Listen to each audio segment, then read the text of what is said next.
Good morning, good afternoon, good evening to everyone. Greetings to all participants of today's webinar case study of Bendigo PPP Hospital, which is organized by Health Chapter of the World Association of PPP Units and PPP Professionals. I'm Natalia Korchakova-Heeb, head of the PPP Health Chapter and member of the steering committee of the World Association of PPP Units and PPP Professionals, and I will be moderating the session today. So some housekeeping before we start. This webinar is being recorded and is scheduled to finish about 1.5 hours. We could extend the time if questions and answers will come. You could ask the questions to speakers. Please use Q&A session, not the chat function. Another possibility will be at the end of the session to raise your hand, and we could invite you to the stage, and then you could ask your question in person. And please switch off your microphones.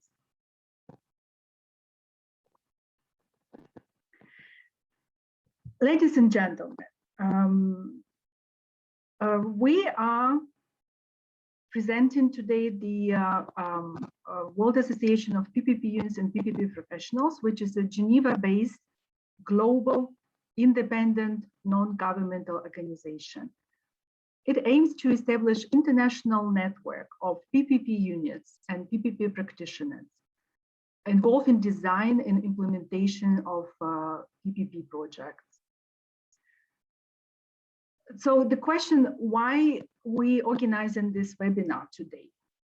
The members of the Health Chapter, they ask for concrete examples of real case studies, how the PPP in healthcare were implemented. And we saw that Bendigo PPP Hospital is really a success story, which demonstrates value for money, community-based approach, innovations, and sustainability experts. And therefore, we would like to start this series of webinars really from this incredible project. So we are very fortunate today to have a very distinguished panel, well-known experts in the industry, representing key stakeholders in this project, public and private partners. And let me briefly introduce them in the order of speaking. So I will start with Peter Faulkner, Chief Executive Officer of Bendigo Health, and he is the ultimate beneficiary of this PPP project. Peter has worked in a variety of clinical and managerial roles within Victoria Public Health Services. In the 80s, he worked as an advisor to the Victorian Minister for Health on psychiatric services and industrial relation matters. For the past 20 years, he has worked in executive management roles within acute hospitals.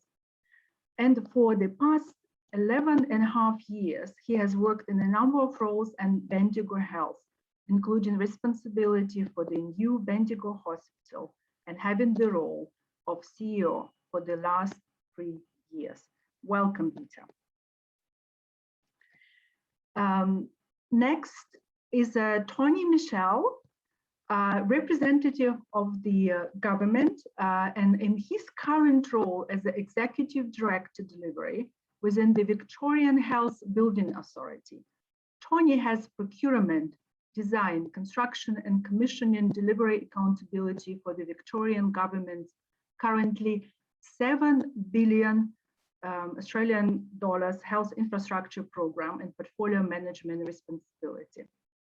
Prior to this role, Tony was contracted by the Victorian government to lead as a project director a number of PPP projects, including 300 million Royal Women Hospital, 1.5 billion Victorian Comprehensive Cancer Centre, and the new Bendigo Hospital that we will be talking about.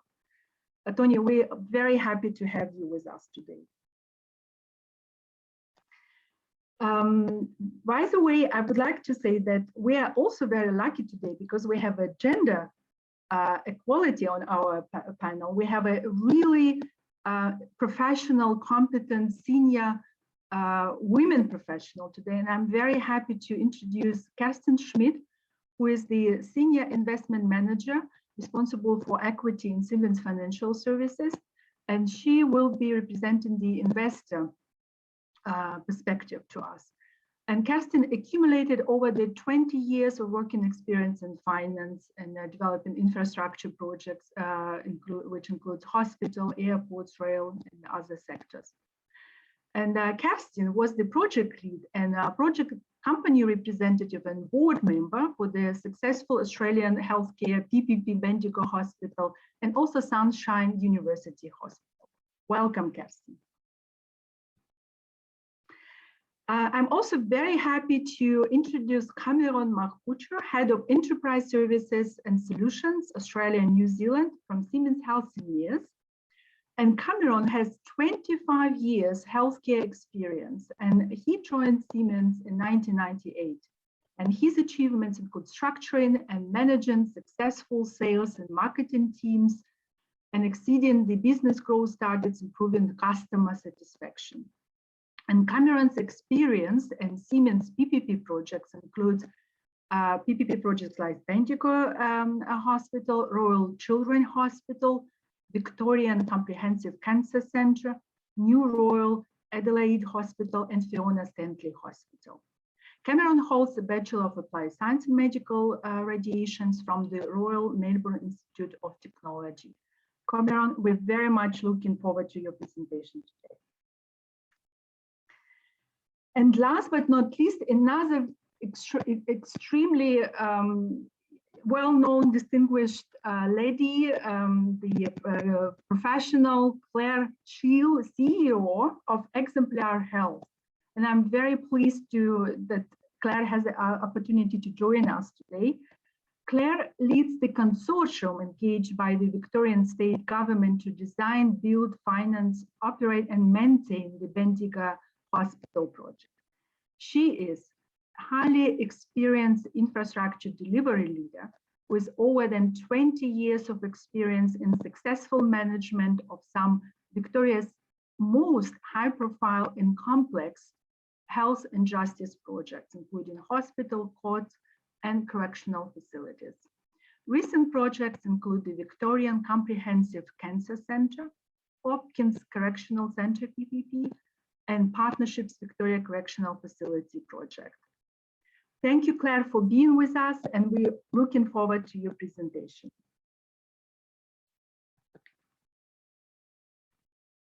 Yep.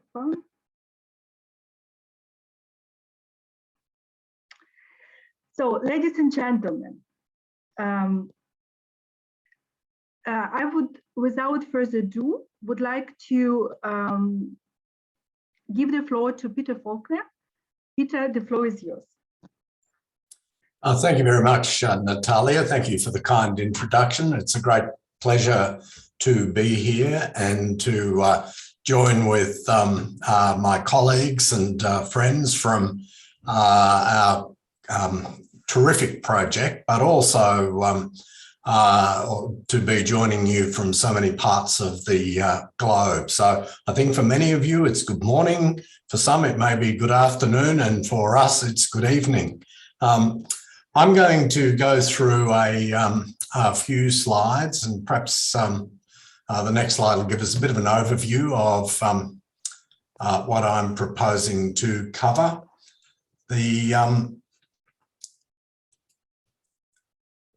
I propose to describe the project that we undertook, to also describe the partnership, our process of engagement, some of the actions we took in the stakeholder management, but also to discuss some of the challenges and the contribution that technology has made to our project, and particularly the contribution that it has made to our health service. I think the next slide might be a little video which gives you a little insight into both where we are and what the project has been.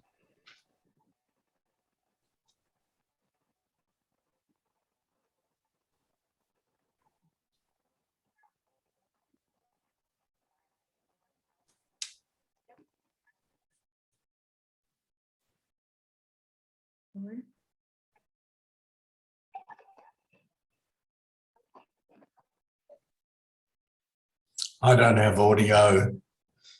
I hope you do.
You've got to love technology. I didn't have audio. I trust some may have, some didn't have. But without audio, hopefully some of the images conveyed a few of the facets of the project that I will discuss. In those first couple of images, there was a map of Victoria and a little highlight of what is the Loddon Mallee region.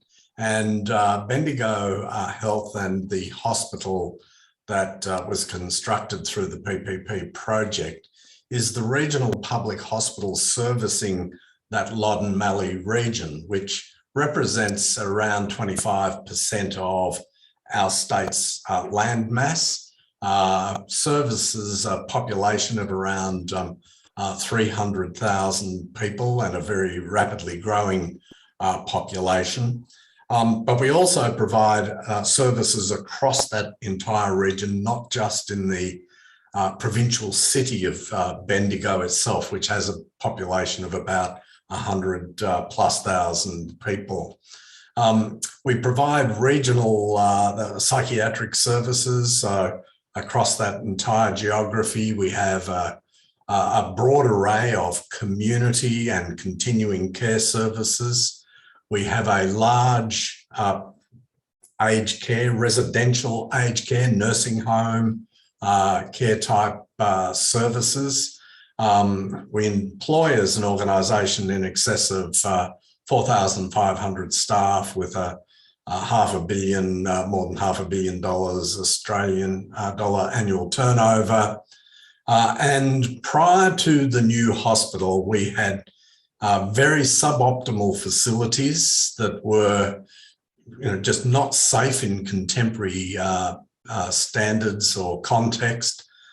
We were squeezed into undersized buildings that were really not fit for purpose, or certainly not fit for a digital future.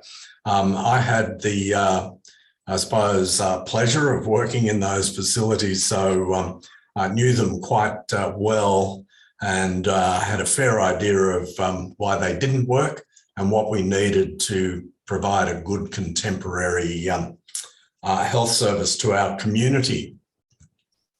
Next slide, please. So we set out from the beginning of the project to establish some requirements for what we were seeking. We really wanted world-class facilities that would stand the test of time. And we did our own international research and study tours to find out what world-class really was. We needed expanded capacity, including the development of a regional cancer centre to accommodate increasing demands. And if I think about the old hospital, we had our chemotherapy service at one end of the site, and our radiotherapy service at the other end of the site. And there was about, I suppose, half a kilometre distance between the two elements of the cancer service. So we really needed to join those up into a regional cancer centre. We wanted to reduce our environmental footprint and really produce a future-ready facility, and one that facilitated, through its design, multidisciplinary clinical care models. We wanted to create an academic precinct. We have 2 universities within our precinct on our site, and both one doing medical, essentially medical training, and the other doing nursing and allied health training. So we really wanted to create a vibrant academic learning and research precinct. We needed to integrate the continued use of a number of retained buildings. The Bendigo Hospital site, the hospital has occupied the site we are on for 160 years. And anyone familiar with hospitals knows that over that time, they grow, they bits get demolished, new bits get built, but they're not always quite functional. But we needed to integrate some of those retained buildings, and we wanted to do that in a functional way.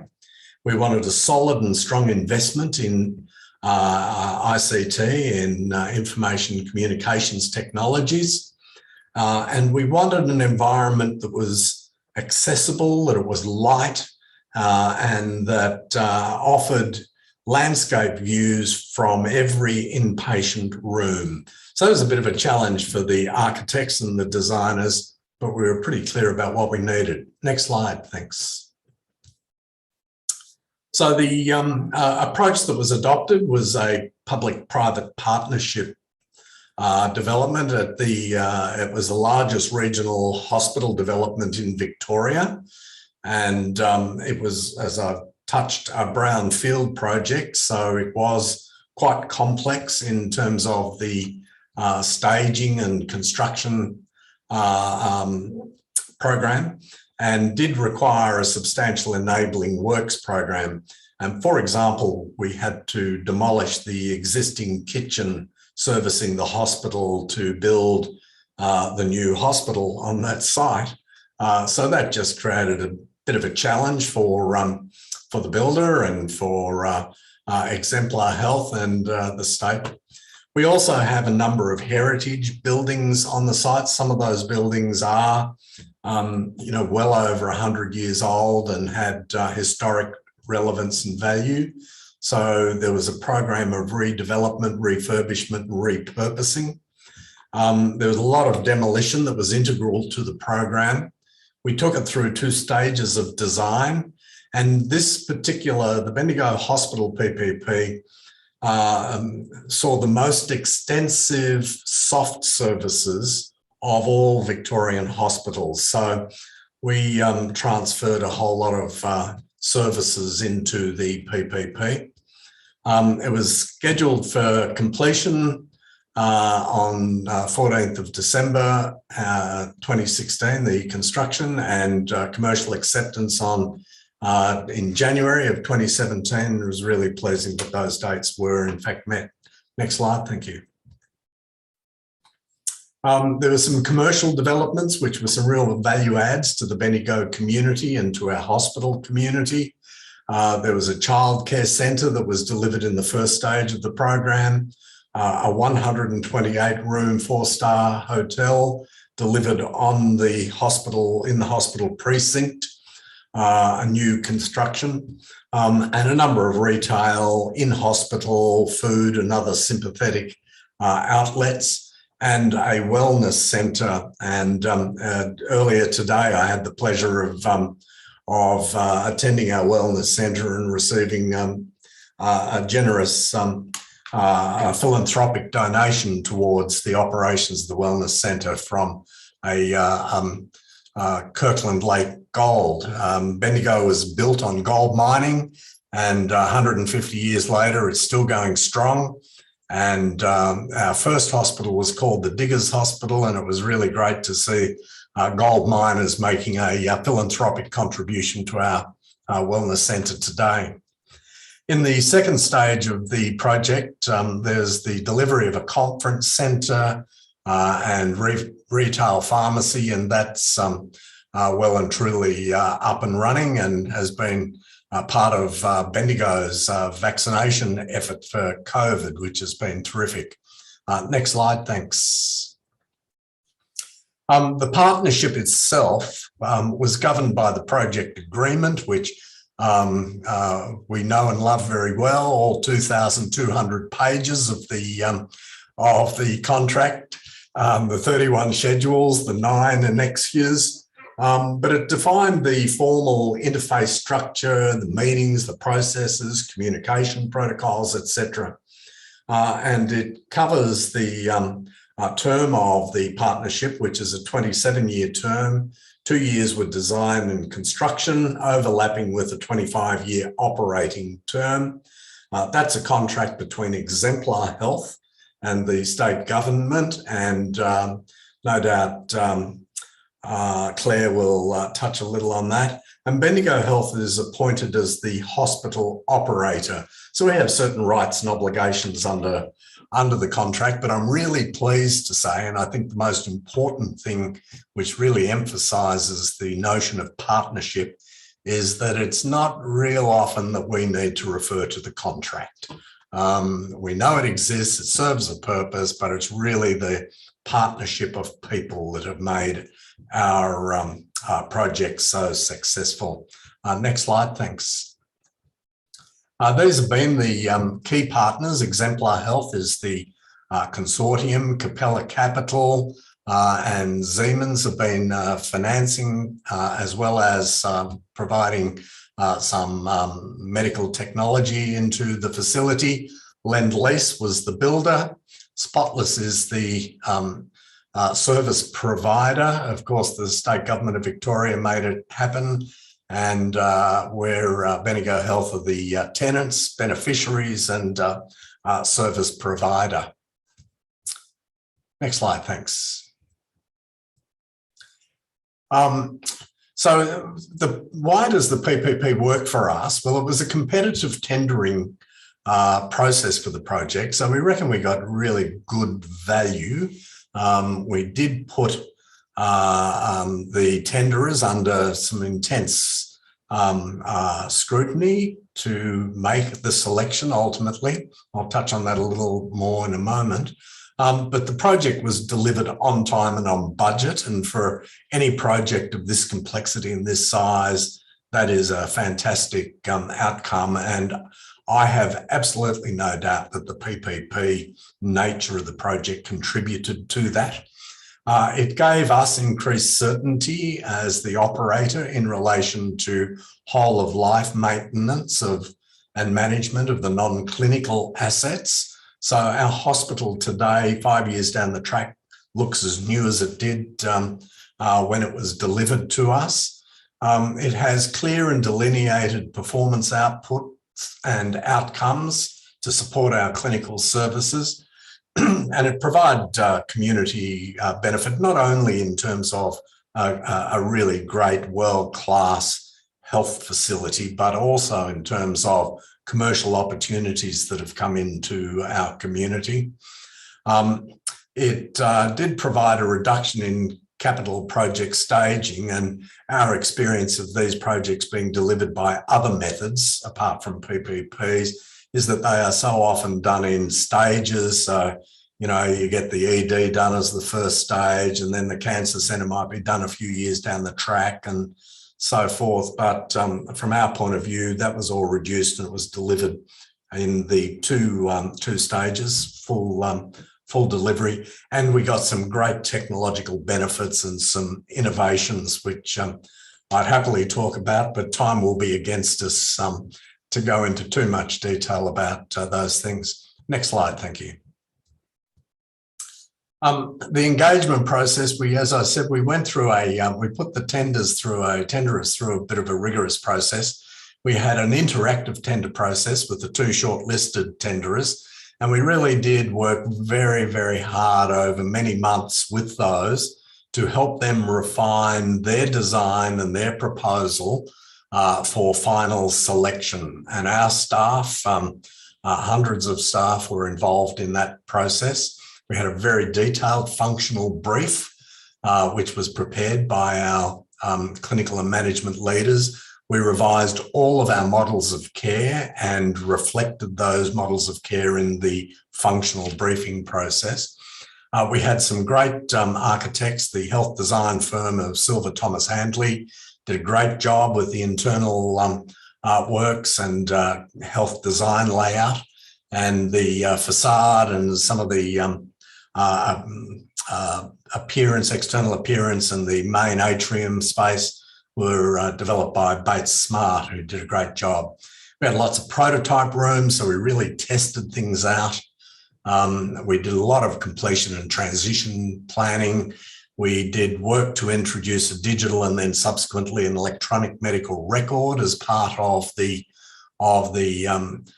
process, but we did do a lot of targeted communication. We had dedicated website newsletters, lots of talking head spots, lots of community workshops, town hall type events and so forth, and really targeted our local community.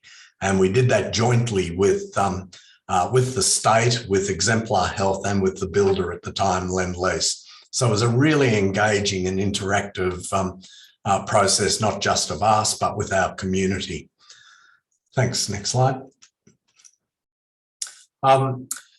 With the move to the PPP environment, because we took so many of our services, our soft services, not just the hard building management services, and transferred them to the private partner, we had many staff who were transferred from our employment to employment by Spotless, who are the FM partner.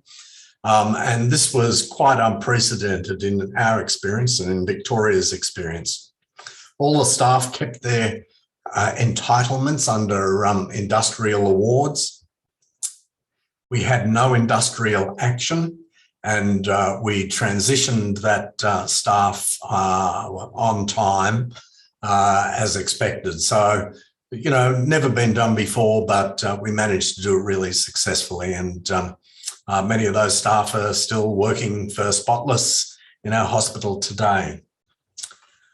Thanks. Next slide. So in summary, it's been a really exciting project. The PPP has delivered us a fantastic capital product. The building that has been delivered is just fantastic. It is really fit for purpose. It supports great patient experience, great clinician experience. It has a really light, the brief in terms of light and open and a tranquil environment was very much satisfied. We're one of these hospitals that has very, very few overhead pages. It's all done silently via technology. Every patient room has a view outside to either a courtyard or to the external landscape. It was built on time and on budget, but we did find that 90% of the perspiration was in the final 10% of the job, which is so often the case, I think.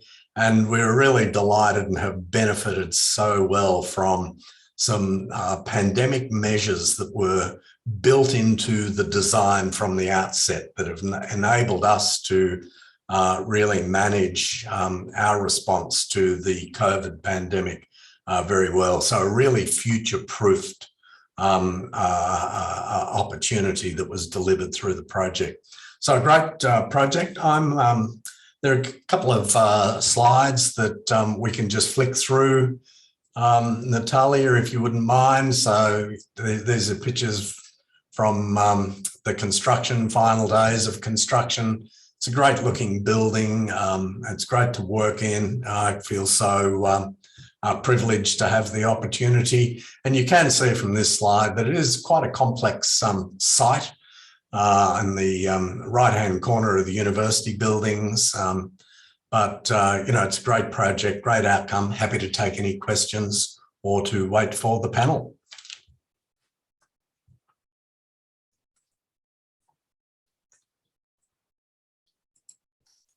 You're on mute, Natalia. Natalia, you're on mute. Sorry. Thank you, Peter. It was excellent presentation, really.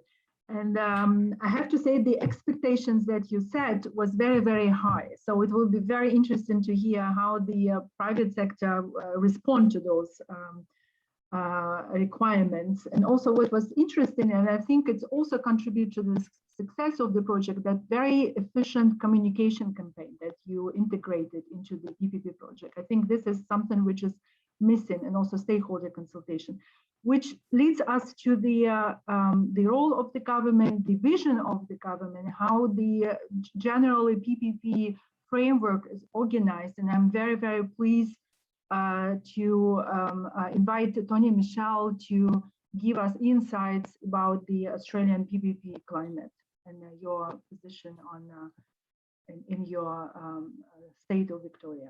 Thank you. Thank you, Natalia, and thank you everyone for giving me the privilege of at least presenting to you. And I'd also like to thank the association and Natalia for the opportunity to actually be part of this panel today and to present a project that, as Peter's mentioned, and I think with the introductions today, that we've all had a integral part in seeing come to life. And it's a fantastic example of a very successful health PPP for us. But if I could perhaps just move to the first slide, I have been asked to perhaps give our colleagues in Europe a bit of a quick background to the use of the PPP model here in Australia. It's been in use for a number of years now. It's at least 20 years old in terms of its implementation in its modern form. Of course, we have had earlier iterations of what some of you might call public-private partnerships, where we have the sort of boot, build, own, operate and sort of transfer model previously. But if we are referring to the 3P PPP terminology that's largely accepted, we have a national framework here in Australia that's, as noted on this slide, it helps us deliver projects and commercial transactions pretty consistently across the board. The part of Australia that we're obviously mostly based in, at least the Australian members of the panel, we have been very lucky here for about 20 years now. Since 2001, we've had the opportunity to have the benefit of this particular procurement model being implemented. It's not used for every project, not surprisingly. It does have particular benefits, which I'm sure many of you on this webinar will be well and truly aware of, and obviously interested for your own countries and your own organisations. We've been, to date, 34 transactions have been implemented since 2001. And you can see some numbers there. I've put in a euro to give you some idea of the actual volume that we've had implemented here. So two of the larger ones this year, obviously the New Footscray Hospital, which we won't talk about in any great detail today, but certainly our sort of largest single transaction that we've had in health, best part of €1 billion to deliver that over the next 29 years. And we've had a very large road project recently closed, North East Link, as you can see there, which is a very big undertaking for tunnelling. Some of the longest tunnels in the world will be constructed as part of that project. Within the actual government role I have, we have 6 operating PPP concessions. You'll see our oldest one there, Casey Hospital, is more than 2/3 through its sort of operational phase. So we are coming into that last part of the 25-year term, which is actually quite common here in Australia for the actual operating term of our hospital concessions. And Bendigo, which we're talking about today, is obviously our most recently commissioned facility in 2018. We have one in construction, and we have another one that's very near to having an appointment for a preferred bidder, and there might be some people on this call that are potentially financing or otherwise involved in that particular transaction. So I won't go into too much detail about that, but fair to say we have a very solid pipeline of opportunity in Victoria, and Bendigo for us has been one of our most successful hospital projects, largely because, again, of the people involved, which Peter mentioned earlier. Next slide, please, Natalia, if I could. We do see for us here, we have been through various phases of the implementation of the model, as I said, over 20 years. We do find the vast majority of our projects are structured with government paying for the availability of the asset and the service. So we do have economic, PPP concessions where it is effectively user pays. We do find that mostly in the sort of toll road sector, but in the space that we're in, social infrastructure, we typically describe them as the design, build, finance, and operate concessions, or in hospitals for us in particular, it's design, build, finance, and maintain. And in fact, all of the Victorian hospital PPPs, we have the Victorian government or the actual Ministry of Health, like Peter's business, actually delivering the service for the actual clinical care. So patient services are all in all of our hospital PPPs still delivered by the government. And you'll see in the actual chat thread, Natalia, I have posted a summary table for all of the participants today that gives them hopefully some idea of the services that are routinely included in most of the recent transactions. Peter's comments about Bendigo being the most extensive, absolutely the case. And if people look at the very centre of that table, they'll see mostly green, which would indicate that that Clare and her team have the responsibility of delivering the vast majority of that service and support for Bendigo. On this slide, of course, we do find that PPPs are not for all of our projects, and in fact, you'll see on the very last dot point, it only accounts for about 10% on average of our total annual investment here. So the flip side of that, of course, is 90% of our projects aren't delivered this way, but we do find there's been very strong, consistent support across many years for this when we have a risk profile for a project where it's suited to the PPP model. Next slide, please, Natalia. So why do we actually use the P3 model and how is it selected for use? These two images here, the first one is a slightly different shot of the Bendigo hospital at night, obviously, or late evening. And the one on the very bottom is the architectural design render for the actual new Footscray Hospital, which is a very large facility, larger than the Bendigo actual development. But principally, why do we use PPP within government? We do find that of the 34 transactions, and in particular our hospital ones, we do always achieve a very tangible saving in terms of dollars relative to if government had delivered the project itself directly. So for us, we describe it as a value for money outcome where the government and the taxpayer does actually receive good value or demonstrated value for money, and that is represented by typically a 7 to 15% saving in the cost of the project if it was delivered like for like by the actual government agency. So the business I work for, if we were delivering it ourselves, we find for a hospital PPPs that it would be more expensive for us to deliver the same particular project. We also find that we've had a very good track record with some excellent partners, including the team here from Exemplar Health, that we do find that the PPP framework and the risk allocation has for us consistently delivered our projects on time and effectively on budget. So every single hospital PPP that we have done in 20 years has delivered the actual asset and the outcome to the budget that was set with the transaction, and the time, the actual date for completing has always been achieved. And in fact, this project was slightly early with some good work from the various partners on the panel here. So it was effectively 1 month early from memory, Clare and Peter. I'm sure we can pick that up. So very good all-round team effort on that. We also find that the model that you're all are very familiar with and are practitioners in, we do find that we do get very good design, in fact, world-class design outcomes. So a couple of images here will obviously demonstrate some of that, but we do find that we get really good international expertise brought to the table as part of these actual bidding teams.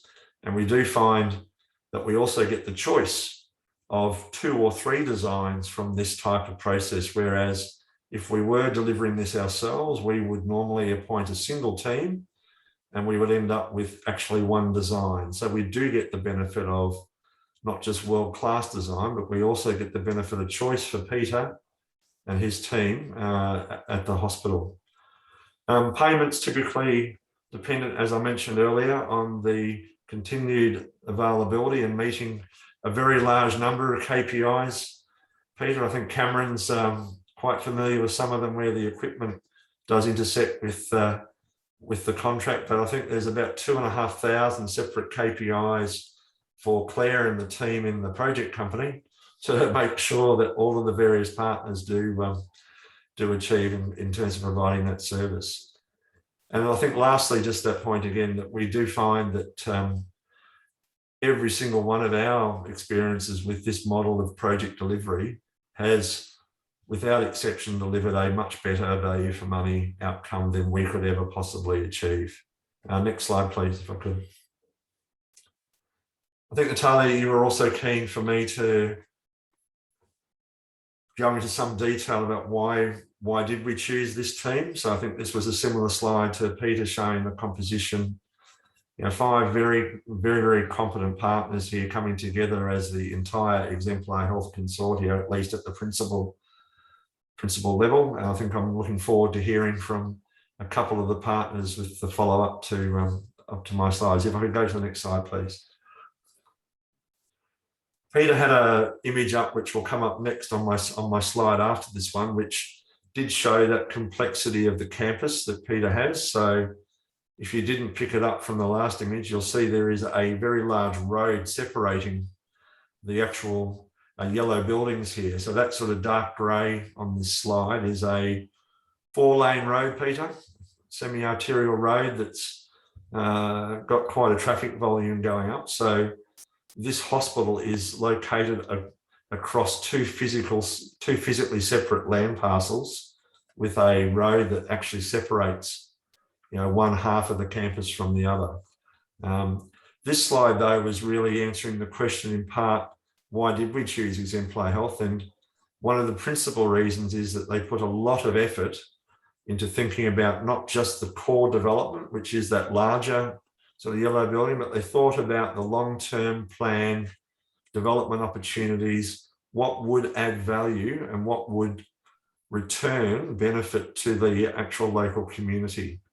So I think on some of the other presentations coming, there'll be some more detail about what the individual buildings here on this particular image show. But it's fair to say in our experience, Natalia and colleagues, that we do find that PPP does deliver a lot of additional value that government probably wouldn't be thinking about as part of its core planning for this type of hospital site. So we do see some very innovative, you know, thinking commercially as well as the actual long-term benefit. I think Kerstin is certainly aware from Siemens' perspective that as the principal investor originally in the bid team with Lendlease, that we were, you know, very much grateful for this type of outcome where Bendigo Health and Bendigo Community do get the benefit of not just their hospital building as part of this transaction, and that the actual consortia does look as a long-term partner and being active on this site in terms of ensuring that they leave an actual legacy for the users of this facility for many years to come. Next slide, please. This will give you, this is straight from the bid documentation, Kerstin. So I think you'd recognise this was one of the images that Peter also had on his slide. So if you can just basically recall that yellow building, that very large one from the previous slide, you'll see that pretty much in the centre of this particular image. But you'll also note, as Peter indicated, that there's a number of existing buildings that are in use on this site that sit outside of the PPP concession. So with the planning and the operational phase now, Clare and the team also have to be very mindful that they are responsible for a very large asset on a site which is not exclusively within the actual PPP footprint. But the project company does deliver services beyond the actual new build component as well. So I think that's an important point to also acknowledge as part of this transaction. Next slide, please. Oh, sorry, before we do go to the slide, I'd just like to make one final point. I think we also do see routinely these projects do take a number of years from concept design through to delivery. And that slide, as I had on the header, which will be available, I think, Natalia, I think the intention is to share these slides after the presentation to the participants. But the actual year was 2012. So it was 2012 was the actual bid design. And if we go forward 6 years, we do routinely see what has been promised is actually what is delivered. I think, again, that's one of the key benefits for the PPP framework, that we do find very strong incentive and commitment from the project partners to actually make that outcome real that they have promised many years earlier. And I think that's one thing we don't routinely see out of government delivered projects, because either people change and move on, or organisations come and go involved in projects, and you might not always see the same outcome that you start the planning process with. But we do in PPPs do see that quite routinely. This slide, Natalia, I think I was asked us to provide some nice confusion for some of our colleagues in Europe about how the actual contract is structured. So I won't go through every box on here, but suffice to say this is a pretty vanilla structure that many of you would probably recognise if you are actively involved in these types of transactions, where the blue and the red box are the principal contracted parties, and then the rest of the participants shown in mostly the sort of non-coloured boxes are the regular types of participants that you do have. These ones are the ones specific to Bendigo. So this is the arrangement that we do have and did have during the actual design and construction phase. But there's probably nothing of any great surprise here, other than to note that the Victorian government initially asked for the full amount to be financed, Kerstin, from memory, in terms of the actual construction cost. But then the government did choose to pay down some of the finance debt with a bullet payment at completion of the actual new asset build. So when the main new asset was delivered, there was a payment made to reduce part of the debt financing, but not all, but allow enough to be retained to keep the model intact as it's currently contracted on this team. I think there's one more slide, two more slides, Natalia, from memory on here. This goes to the sort of 6 to 8 year journey.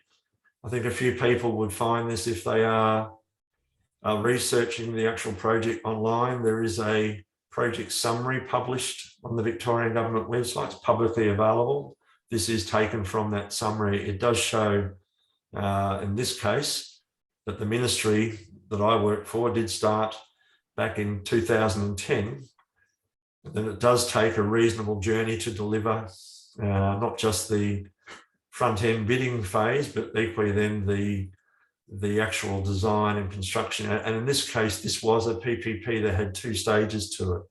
I think that's another point of difference where for all of our 6 transactions, we've largely had single stage delivery, but Bendigo was slightly different because of the complexity with that sort of split campus arrangement, where Peter had to keep the hospital operational the existing hospital operational whilst we were building the new one. We didn't have the capacity to effectively close or reduce the physical capacity of the existing hospital whilst we were seeing the actual new facility come online. I think there might be one more slide, Natalia, after this. Pretty good summary here of what were the challenges. Peter's touched on some of these, some of the well-known outcomes. As I said, I've posted into the actual chat for the participants what we call the soft facilities management, and the only contrast we use the word soft for is we call the actual building management. So if you're maintaining the asset, we call that hard FM in our sort of terminology, and anything that's not related to the building maintenance fits that category as soft FM for us. Peter's also indicated it was absolutely the very largest redevelopment that we've taken outside of a very large metropolitan city. Bendigo is one of our largest regional cities, but it's the very geographic centre of our state. It's about an hour and 40 minutes, Peter, depending on how fast you drive or how fast the train goes from Melbourne to get to Bendigo. A couple of our challenges in that sense was being one of the largest building projects outside of our main metropolitan capital city. It was hard to get local building contractors to provide a lot of the local employment and that economic benefit locally, because this was a very, very large building project that Bendigo had never seen the actual likes of. So partnering with Lendlease as part of the Exemplar Health team absolutely brought that sort of worldwide expertise to the table. But in most cases, we had a few challenges over the actual delivery period of ensuring that if we were using local trades, that we were getting a very consistent product. I'm pleased to say that we ended up with a consistent product, but the construction phase was a little challenging for our builder to be able to deliver that consistently. The other thing, of course, is having 700-800 people suddenly move to Bendigo and put pressure on rental accommodation. So I think a few people ended up buying, Peter, and have stayed since the project. But I think having a large number of out-of-city people arrive for a 3 or 4 year project was also a little challenging finding them accommodation. I think at one point we were contemplating, perhaps with the actual consortium, that we were likely to build a temporary accommodation village to ensure that we had the workforce accommodated. Thankfully, we didn't need that. Most of our workers were able to find accommodation. Peter also very quickly mentioned that there were some challenges with the site. I think he did say about the gold mining history from the 1800s. So the 160-year history of the hospital was predated by a lot of mining activity, which made for very interesting construction for Clare and the team, where if you were working on unsort of documented ground, you might suddenly find yourself opening up a very old gold mine. I think, Peter, we did find some gold on site, but it was very quickly taken by the builder and went to offset the cost of construction. We did transfer the staff, as Peter mentioned, and for me, I think the complexity was exceptionally well managed by Bendigo Health with the consortia of implementing their digital medical record.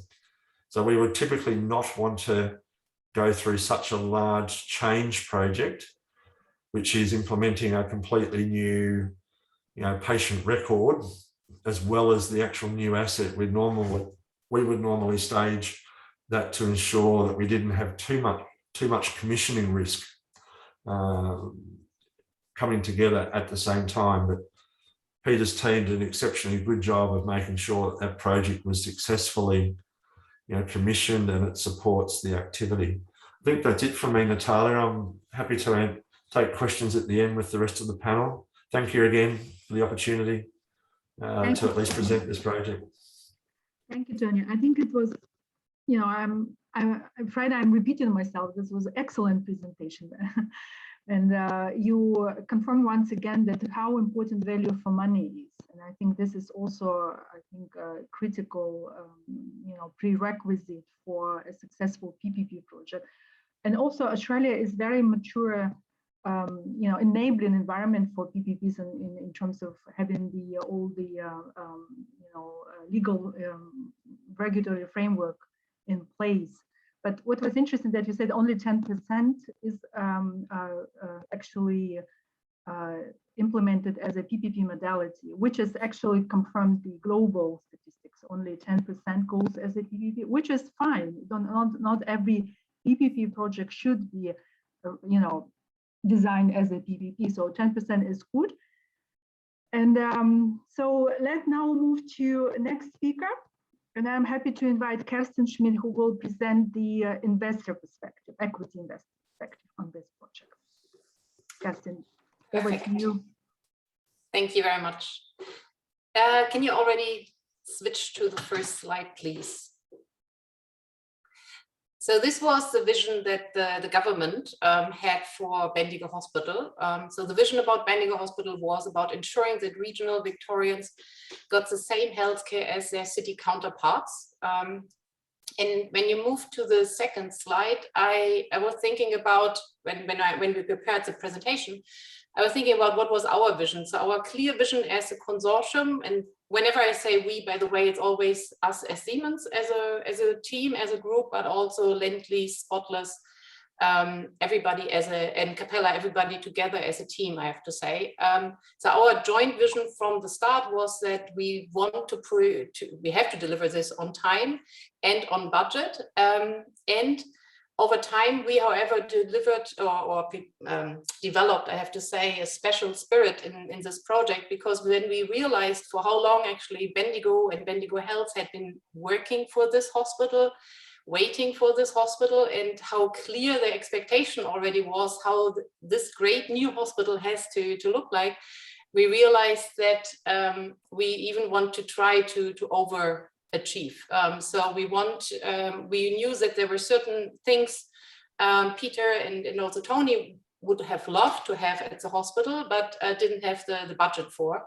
One of which was, for example, the helipad. I'm not so sure how happy you are in the end with having a helipad, looking at the cost side of things, but that was one thing where we realized, hey, we want to deliver also a helipad, even though it's not in the brief. And also, as Peter said, like the childcare center, we thought it would be great for people working at the hospital to bring their children actually to work, have a childcare facility there. So we found space on the ground, on the site for that. And we thought, looking at the community, that also a hotel for patients and their families would actually make a great addition for Bendigo. And Peter and Tony were creative and flexible enough to find space also on site where we could put that hotel. So that was also not in the brief, but we were happy to deliver it on top of this complex brownfield hospital. So Peter and Tony already mentioned it was delivered on time, or actually it was already 4 weeks early, delivered it early. I think that doesn't happen too often in PPPs. And yeah, as the expectation was, it was delivered within budget. And when I think, sorry, and what we wanted to make sure for this hospital also is by meeting the staff, by meeting the team through all these regular meetings, we realized that, hey, there is great personnel, great healthcare staff at the hospital in Bendigo, and we wanted to create a space where they love to come to work to every day, and also where patients find a healing environment. And being happy to be at a hospital is possibly the wrong word, but we wanted them to feel secure, safe, and yeah, make this hospital simply a very special place. Can you move to the next slide, please? And so Peter already had things in his mind, what the hospital has to deliver for him, and of key central importance was patient-focused design.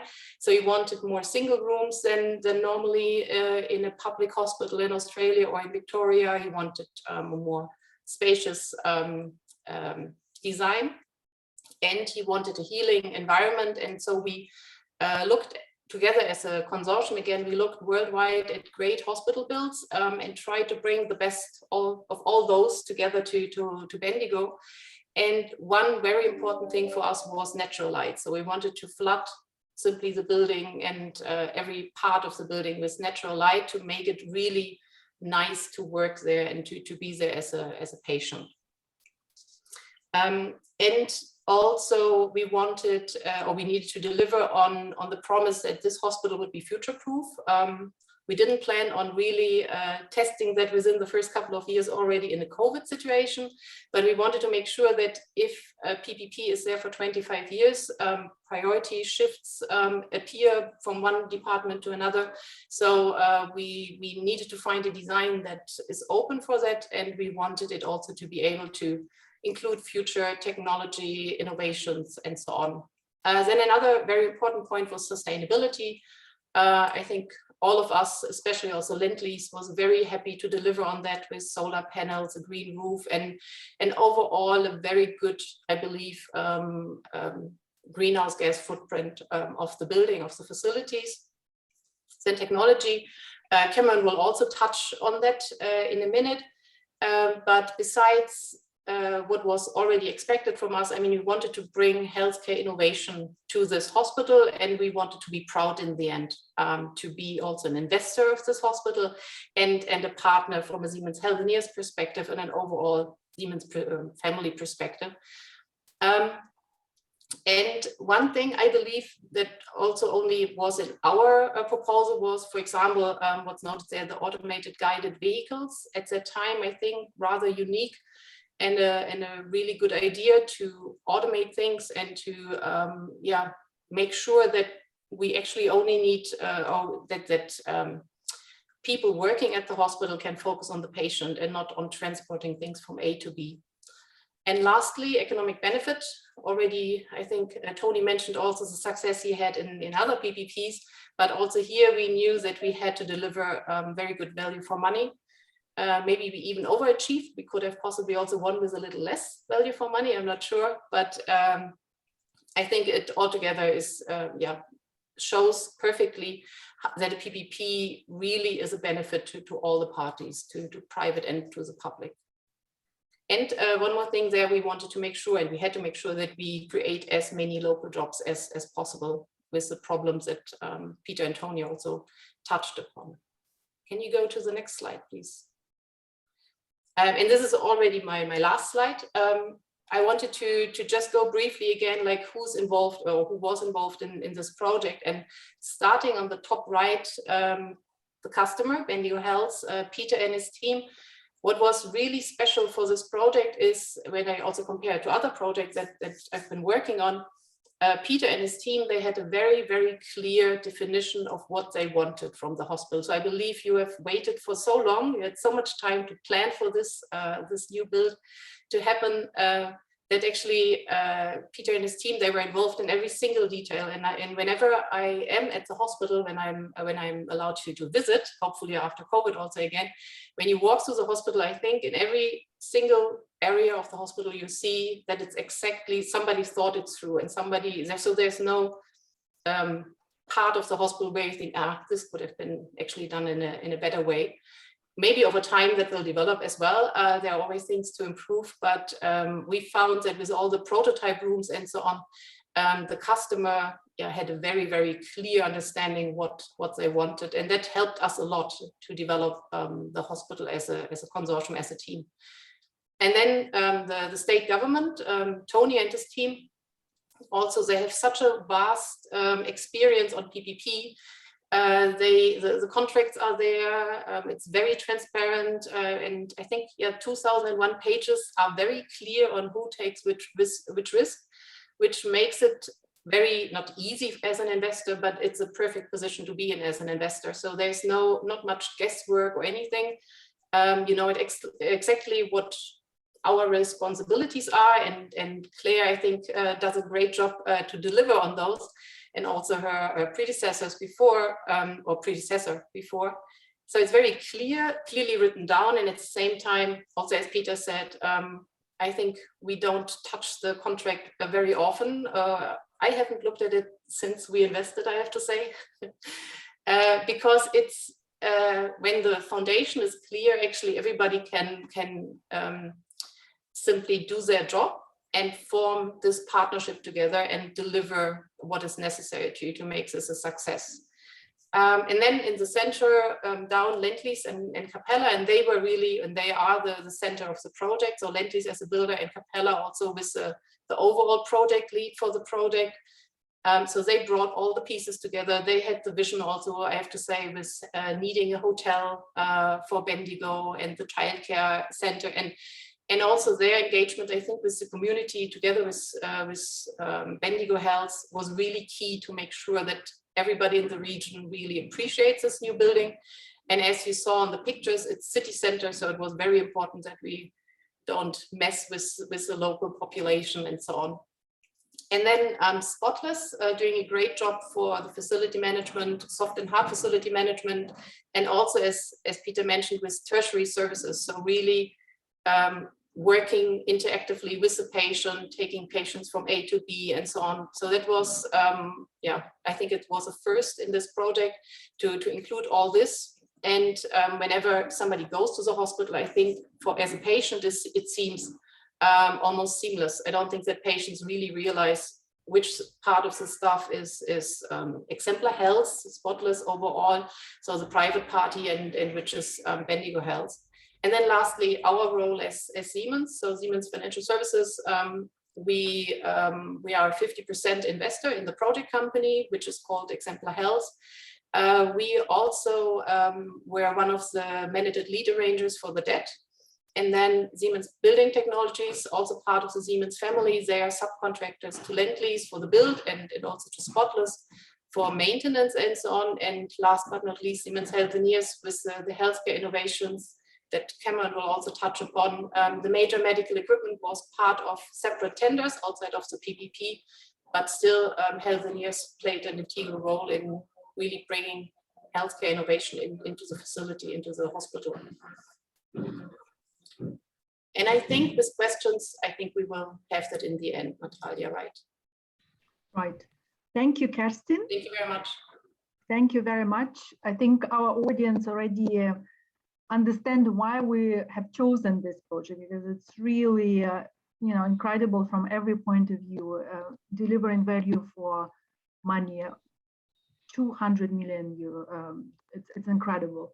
Then it's a very strong environmental approach, value for people, how much was done for the community. It's incredible. So I'm very happy now to move to technology part, and Cameron, over to you. Let's talk about value for innovation. Natalia. Thanks, Natalia, and thank you everybody for the opportunity. Good morning, good afternoon, and good evening. I want to touch on a few things that both Peter, that every speaker's actually touched on, which is around the partnership. One thing I will say that as a technology partner, it's not common where you walk into a hospital project, are shown around and informed that the cranes have names. And some of those names will play us on words for some of the services like neurology, but this was part of the communication that Peter talked about to bring the community together. So if you think about the Healthineeers business, we generally go in and deliver a CT or an MRI and we hand it over and get on our way. But what happened in this project was that we were shown around, we were given the stories and the history, and we actually became part of the community. And I think that that's one of the most compelling elements of this whole project, and the technology delivery side just fits into that. So through this presentation today, I just want to talk to you about what a technology partner can actually bring, because it's really important to understand that to help deliver the outcomes that everybody's spoken about. So I was going to describe that a little bit and then deep dive into the partnership. So if we can go to the next slide, please, Natalia. This slide gives the backbone of what we at Siemens call a value partnership. You'll hear terms such as managed equipment services or asset management services used in the industry. Essentially, it has 6 elements to it to deliver an optimised healthcare service to future-proof and look at expanding or advancing the services currently and over time throughout the journey of the project. So very briefly touching on them all, it's not all about the technology, because obviously we need the people and we need the process around that. And I'll touch on some process, because for those of you that know Siemens well, we love it. And we use that to our benefit to provide some value. So the technology management essentially is all around device related topics and having one contact to manage the medical technology throughout its life cycle, as Tony touched upon. And this allows the clinical team and the other services to focus on the patient and the patient experience. That's really the intent of that element. Consulting and transformation, along with the digital platforms that provide the data into the consulting and transformation, is exactly that. It's working within the partnership to look at the efficiency and the orientation of the equipment and the medical tech, again, for the time the project commences and right through the life cycle. And I'll talk a little bit about the forward planning as I go through the presentation. The knowledge access is all about research and all about sharing best practice, which this forum is a part of. It's about connecting people, but it's also about delivering. Sorry, if we can just go back one, Natalia.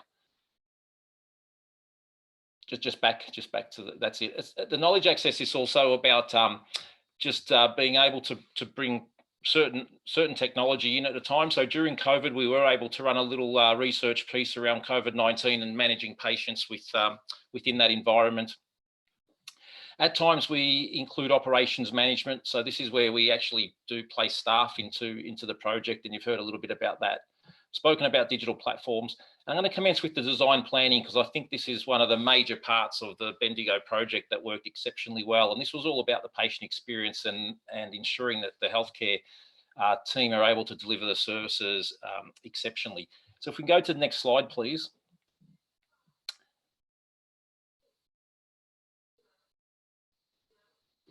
Natalia, if we can go to the next slide. Thank you. There we go. So this slide actually shows our one back. So this slide actually demonstrates our process through a normal bidding phase for the technology. So you can see there at the front end, the bidding and the contracting and all the opportunity development, bid preparation is all happening around the same time. Then you get to this clarification of planning, the site development, the last calls, all these types of things around the manufacturing and the logistical delivering. We essentially, in a value in the Bendigo project, what we did was we invested manpower and time, and we just essentially took that part of the process and moved it forward 2.5 to 3 years. And essentially, all of a sudden, from dealing with clinicians solely, our teams are now dealing with architectural firms like Silver Thomas Hanley, Lendlease. And from there, we can actually start to look at the site design, development, and actually use really innovative tools to plan the patient experience and healthcare delivery. And we do this, a really important part, we do this through the co-creation and working through the teams, and the photos you saw from Peter's video with people sitting around tables is all important. If you can go to the next slide, please, Natalia. Quite a number of risks and opportunities are able to be realised through this forward planning, and essentially the biggest opportunities, really, you can see there's a lot of detail here, but it's designing the facility for an optimised patient experience and actually able to ensure that the healthcare service delivery is going to be optimal. It's going to be able to deliver for technology today and also deliver for technology in the future. So some of the things that you really want to avoid, and the opportunity exists in the value for money equation here, is to ensure we don't landlock an MRI, for example, because it can get quite expensive come the swap out in 10, 12 years time over a 25 year project. So it's ensuring all the right services are available and placed in the appropriate real estate. So we don't want generators in patient areas, yet we still want the engineers to safely be able to operate and maintain what they need to do to keep things up and running. So we ensure that they're in the right locations. And quite a number of risks were able to be mitigated. So some of the big risks that we see that we're able to mitigate in normal projects, but able to be solved during these types of partnerships, are things like delivery of medical technology too early. So builders will generally have a KPI to deliver a floor and medical technology within a time frame. In this process and through a lot of dialogue, instead of delivering at the timeframes allocated, we were able to work with everybody to actually predetermine times as close as possible to commissioning and startup, to ensure that we didn't have things like warranty erosion. So for some of you that don't know, you don't want your med tech sitting there for a year, the warranty's gone before you start using it, because that increases your operational expenditure. So effectively, the value for money we talk about, we really start to realise. If the equipment's there too early, the medical technology, there's a possibility of failure. Why? Generally, high-end technology doesn't like dust particles, doesn't like paint, doesn't like changing temperatures, condensation can change things. So essentially, you avoid having to replace systems before they even get started and avoiding insurance costs. And then there's just general physical damage to the equipment if building works continue around them. So we're able to actually plan around all of that. Another really important risk that can be mitigated is about the people, and it's the safety risk. So for those of you that don't know, you don't really want to have a pacemaker or have a pacemaker and be walking past an MRI machine that's not properly cordoned off or has an unlocked door. So all these elements of protecting the people, ensuring that the technology is able to be used on the day that the startup happens, all able to be mitigated and all go to the value for money equation. If we move to the next slide, the mapping of the clinical pathways is quite interesting. This is a little video that did have some music, but I thought it was more relevant to the evening time slot than the morning and afternoon time slot. So we saved you the pleasure of listening to it. But what you can see here is actually a demonstration of planning of patient movement throughout the hospital. And effectively what you've got here is you've got ambulant and non-ambulant patient movement. So where possible, clearly we're designing to try to avoid having a crossover if it's at all possible, making sure there's easy income and egress for patients, whether they're in or out patients, and therefore being able to serve the community. We can then go further and start to give the health clinical professional team the ability to visualize actually what the project looks like. And there's many tools that we use within this project, but it really gives you a good concept of how that works.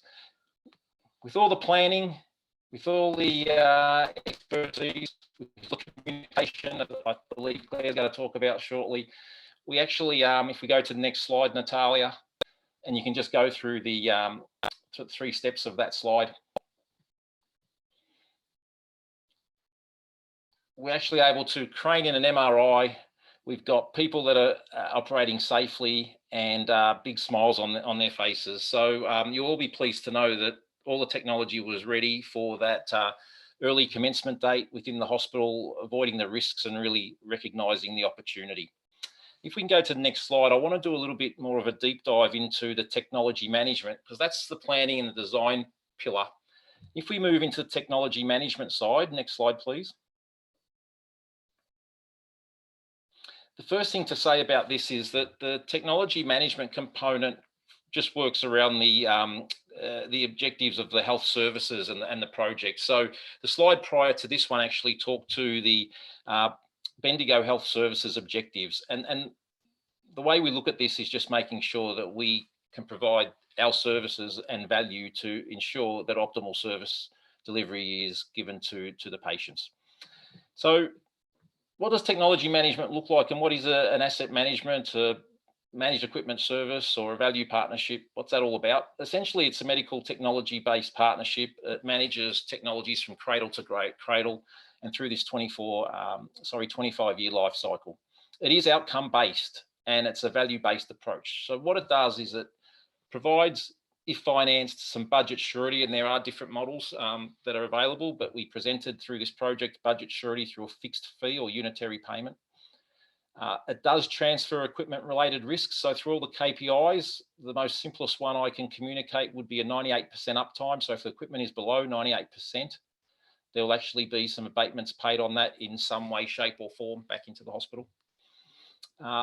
It allows a focus on patient-centric services and single point of contact, which I touched upon earlier. Really important point here, not one supplier is going to be able to deliver all of your equipment. And as you heard from Kerstin and others, there is a very open tender process for all of this. So clinical choice through any technology management, value partnership, managed equipment service is vendor neutral. And then there's a continuous improvement and performance management regime around that occurs through the partnership. If we go to the next slide, I just wanted to share a little bit about the of how the financial element looked like on this. Oh, sorry. That's the one. So this is the technology roadmap we speak about. So we sit around the table and we actually outlined in this instance was 96 medical technology assets. And over the journey of the 25 years, you'll see planned for equipment replacements. You'll see some potential upgrades. You'll even see at the end of the project, essentially what the buyback would be if necessary, if the project didn't continue in the same vein. Doesn't always have to be replacements, it's upgrades, but it's a really good visual to any new project be able to spread out lumps of equipment if you need and look at different life cycles to try to manage the costs going forward. If we go to the next slide, please. Once we've co-created the technology roadmap, what we essentially do is look at how the financing of that can come about. So this was the proposal that was put forward back in June of 17. The dark blue line is essentially the mapping of the traditional capital expenditure when technology would come in and out of need, along with maintenance contracts. So you can see that that's quite a bit lumpy, and that's through normal process of healthcare operators needing to get money through governments or treasury. What we proposed was a managed equipment service, which was a unitary payment, which is that bright orange line that you can see in between the 4 and the 6 million number. And interestingly, if you were to average out the peaks and troughs of that dark blue line, the managed equipment service actually equals ever so slightly below that 20-year average if you were flattening out that dark blue peak and trough line. And that really speaks to the value for money. So we're getting all this additional value at the same cost of what it would traditionally be to buy medical technology. And I think that that's what the partnership brings when you're talking about some of the financial aspects in this space. There was a discussion in the co-creation that we had was if we needed more capital in the project for any reason, what would that look like? So the straight blue line at the top, standalone, that you can see there, that essentially is actually a technology partner buying back equipment and actually refinancing back into the project so that investment can be made elsewhere if there was any other needs at that particular point in time. If we can go to the next slide, please, Natalia. So I'm going to just touch on consulting and digital platforms because with the technology, it's important to make evidence-based decisions. And if we can move on to the next slide.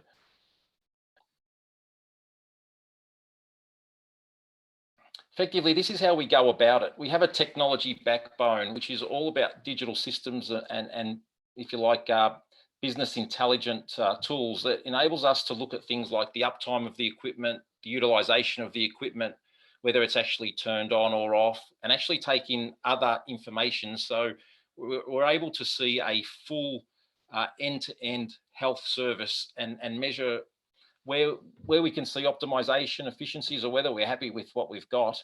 And then that allows us to plug that back into the medical devices, which are either acquiring data or being used for other purposes, and just better understanding life cycle for asset optimization and asset planning.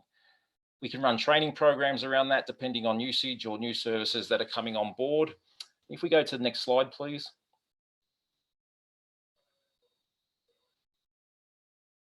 From that, what we're able to do is start to actually really plan with evidence-based decision making. So this is an example. We're still obviously on the journey, which I'll talk about in a moment in this solution.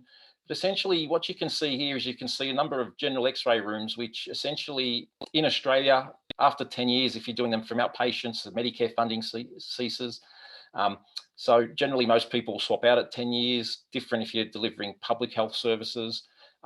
Mid-range, 12 years, 14 years if it's low utilization, which is a pretty crude way of deciding whether you're going to change out your technology. So what we're able to do in this whole model is look at the number of examinations occurring, and you can see there in the light blue, actually the year-on-year growth of the services and the potential of growth. Then what we look at doing is focusing on best practice. In this instance, we looked at the Canadian recommendations for technology. And we were able to ascertain that a couple of systems through this data are of high usage and should be replaced at 10 years. And essentially the others are at mid or low. And therefore in the plan, we plan some for 10 years and others for 14 years. It's not, we need everything at 10 years. And you have those discussions and communicate. So that's essentially how we go about the asset optimization. I do want to be clear, we're still on a journey with Bendigo on that, and Peter may talk to that a little bit more about the lessons learned. So this is an example of a data set, but part of our proposal that we made. If we can go to the next slide.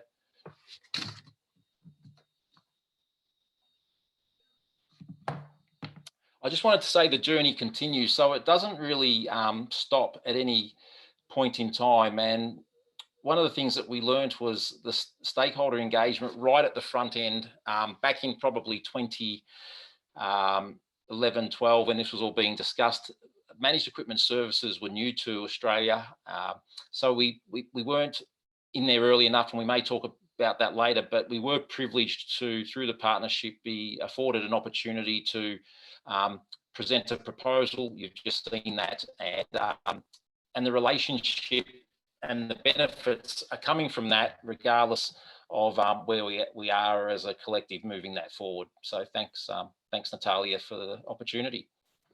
Thank you very much, Cameron. And I think, again, our audience realize how complex the technological solutions are. So how much work behind, and a lot of planning, a lot of education is required. And medtech is, with time, the share of medtech is increasing and becoming more and more important in the hospital, because without them, they can't be operational. So now I'm very happy to move to our last speaker today, who is Clare, Shiell, CEO of Exemplar Health, and she will be talking about, let's say, the helicopter view of the main contractor, how the project was implemented. The floor is yours, Clare.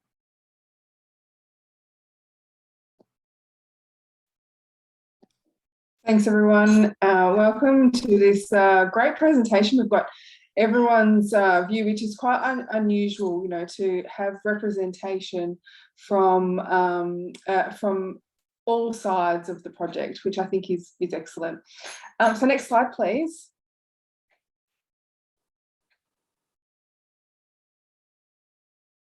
I think we've gone over this one quite a bit in everyone's presentation. So as you can see, we have had Aware Super as just rebranded. So that was originally First State Super, who's been with the project. So if everyone's working out who that is from the project consortium. Next slide, please. So we briefly touched on, the other speakers had touched on the services provided at Bendigo. And as you can see, quite extensive hard and soft FM services. So from help desk through to cleaning and portering, which are probably two of the most resource intensive services that we provide, through to security services. And that's a really, really important part of the delivery in particularly like ED and psychiatry. And through to waste management, grounds and gardens, and materials distribution. And particularly with materials distribution, the automated guided vehicles, the AGVs, are particularly important and have been a great innovation in that regard. The innovation around technology usage has been really specifically designed to reduce injury, repetitive strain, and lifting injuries and things of that nature, as well as others have spoken about, making sure that the clinical focus can be on the patient and the very, very patient-centred approach to all of the services that we do, rather than all of the ancillary type services that go to support that clinical operations. And the commercial tendencies, as we've talked about, I think one thing that people haven't touched on previously is our affordable patient and carer accommodation. And that has been a partnership with both corporate and community-based organisations in Bendigo and more broadly to provide really low cost accommodation from sort of $20 a night, which is effectively a home away from home for patients and their carers that is in the precinct right next to the hospital. And so it allows them to focus on their treatment. And we've got our, Bendigo Bank is one of the major contributors to that, but Spotless also in the provision of cleaning and some linen providers, Gouge Linen, and Bendigo Health and Exemplar Health, and continuing to provide those services over the long term. And I think that that's been a really great initiative and enabled a lot of people who travel very, very vast distances, because Bendigo Health provides services to people right up to the border of and beyond of New South Wales. So very, very big distances. And so traveling for treatment can be difficult sometimes. The next slide, please. So we're now in the operations phase of the PPP, in year 4 of the operations, going into year 5 in January next year. So as you can imagine, there's really embedded and strong practice, really, really good operational interface. But we always do need to be mindful of the opportunities to refine and continue to collaborate on how we can make those services more efficient or improve or respond to best practice. And the project agreement provides mechanisms by which we can do that, but it's really the communication and the operational interface that allows that to happen in a targeted and a very, I guess, culturally embedded way amongst both of the organisations that work together. So that includes, having regular meetings about what's happening, working out how we can better address some of the operational issues that might occur as a result of, say, individual events or themes that might be picked up in terms of how patients were receiving care. Sometimes, they receive really excellent care, and we want to really replicate that in a systemic way. And that doesn't always translate from a services specification request, but it might be through practice and integration of operations and the services that we provide. I think that there's a really, really strong culture of making sure that it's best care for every patient and excellent care flows through every element of the work that's being done, whether that's through a Bendigo Health staff member or through a Spotless and Exemplar Health Consortium member. We look to make sure that that is at the forefront of everything that we do. In terms of designing and responding to future needs, including things like a pandemic, there have been some specific elements that were included in the Bendigo hospital design, and they've proved very, very handy, such as negative pressure rooms, pandemic modes in things like HVAC systems. So that's where it can maximise that outdoor air and ventilation to improve the air exchanges in spaces, and having surge capacity. So one of the things that Bendigo has experienced is at times, particularly when there is a range of exposure sites in the region, or where Melbourne was experiencing a surge in cases, Bendigo was part and parcel of the solution to being able to provide care to all people. And so they required surge capacity to ramp up and then ramp down. And the hospital had that capacity already done and built. Rather than having just shells available, there was good capacity for them to meet their operational requirements. One of the things that has been really important and integral, I think, to the success of that really tight-knit operational interface has been the interface plans. And these plans take the services specification and take the operational practice and provide a level of detail for the people who are undertaking those services every day, the cleaners, the porters, the help desk operators and the clinicians, and talks about expectations within those services specification and how they might be operationalised on a day-to-day basis, and where there's an interface between that operations, how they might go about doing those things. And so it ensures that there is an alignment of that services spec with the operational delivery. And because we have people involved here, we have often expectations that can sometimes need recalibrating, and there are a multitude of ways in which people can engage in that process, whether that's through facilities management, operations meetings, or committees that deal with specific area requirements. There is a mechanism for communication where there might be issues or where there might be opportunities to resolve problems. I guess the other point that's really been a little bit unique for Bendigo, but I'm sure would be common if you're outside of a big city or metropolitan area, is the resourcing. Can be a little bit of a challenge, and but what that has done in Bendigo has provided an opportunity for really unique and innovative programs with community partners. So Spotless, for instance, has engaged with the local TAFE, but also with the local business council and other sort of council and community initiatives to tap into a workforce that perhaps didn't understand what the opportunities might be at the hospital for working there, and worked out a way in which they could make sure that their recruitment practice wasn't unintentionally biased towards the way in which these people might engage in the workforce.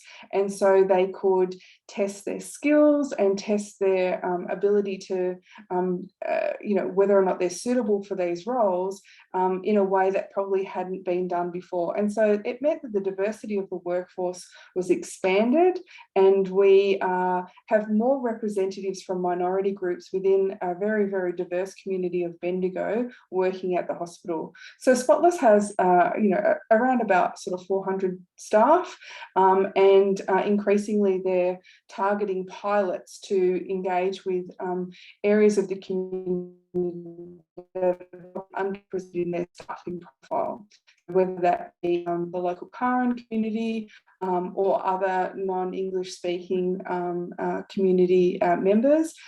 They're working out ways in which they can better represent roles that people can engage with at the hospital. Next slide, please. So having a pandemic in the middle of a public-private partnership, is always going to challenge some of the operational practices that might be in place. However, I think that what it's done is it's provided a really good opportunity for us to really test that partnership in the PPP. And this just provides some of the impacts with regards to how changes as a result of the COVID-19 pandemic have impacted the hospital. So we know that hospital access was severely limited, and that impacted both our commercial and also operational practices. The hospital became a COVID streaming hospital, and with that came with it a whole series of additional requirements that we needed to support Bendigo Health in. The operator, Bendigo Health, with our support at times, stood up 4 separate testing sites over 18 months, and then they grew and they shrank, and they popped up and then they closed down, those types of things. So it was very reactive to what was happening in the community with regards to COVID numbers, exposure sites, and they were often very resource intensive, and at one stage traffic management and pathology runs for portering and all of that needed to be really kind of very, very flexibly operated to ensure that Bendigo Health could provide the services to its community that it needed to do. So just an example of just some of the numbers. So 200,000 PCR tests were performed, and over 543,000 service requests. Now, they're just service requests that come through our what we call our QFM system. It's basically our job management system, and that's in addition to all of the other embedded services where people just get tapped on the shoulder to do jobs. So it's a very significant number of job requests that go through to support all of those services that we talked about earlier. And as we'll talk about in the coming slides, you know, the rules can change from a variety of sources. So they might be federal rules changing, state and then local operator rules, including things like councils and the like. So we have to be very agile in terms of where we are responding and supporting Bendigo Health. And that's why that really strong communication between the two partners is very important. Next slide, please. So there are some specific impacts that we have focused on here. And so those changing mandates and operational practice, I think, is an obvious one. But things like the hospital status changing, as I talked to before. So the hospital went from, you know, it's a tertiary hospital, but providing COVID streaming services. So they were providing services to COVID positive patients and taking services from potentially other hospitals in addition to local COVID cases. And that meant that there was reconfiguration of spaces, changes to functional spaces, and changes to PPE, what certain areas would be required to wear, including for our cleaning and portering staff if they entered hot zones and the like. And so it was pretty much, and it still is, it remains a really live point of discussion to manage all of those requirements. What we found is that at times they can be a little bit difficult to source authoritative advice, particularly when we have to provide that advice to third parties like our commercial tenants. So the operations of the hospital will always take precedence over anything else, and that's certainly built into the way in which we lease our spaces. There's an acknowledgement that the hospital and the clinical requirements of their operations are what is the focus. And so if that means, for instance, that visitors are no longer able to attend the hospital except under extreme or under exemption, then they need to respond to that accordingly. And so making sure that we've got authoritative advice is important, whether that's from the operator or taking the advice from, in many instances, from state government, where they were initiating lockdowns and other restrictions such as mask requirements for visitors or outdoor areas, retail spaces and the like. And as we know, changes really need to be immediate and require quick action. So all of the facility managers and any of the administrative practice needs to understand that those changes need to be put in place you know, as soon as humanly possible. And sometimes that can mean getting additional resources in to support Bendigo Health. So we've worked you know, really closely with Bendigo Health to understand what it is that they need, so that we can then respond with you know, a surge workforce as necessary to support them in the changes that they put in place.